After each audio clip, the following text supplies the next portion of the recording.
Still shaving without a brush? That might be why your lather stays thin, your beard stays stiff, and your razor has less protection against your skin. A shaving brush lifts hair, exfoliates skin, and builds a thicker lather. A shaving brush has three main parts. Bristles hold water and build lather. Handle gives you grip and control. Knot, where the bristles are bundled.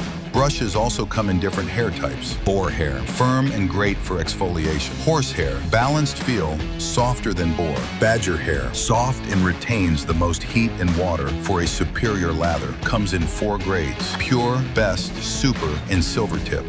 Pure is firm, best is soft, super is softer, and Silvertip is the softest and most luxurious. Synthetic, vegan, quick drying, and easy to maintain. Using one is simple. Soak the brush in warm water, load it with shaving soap, and apply it in circular motions. Want to learn more? Check out our full guide at nakedarmor.com.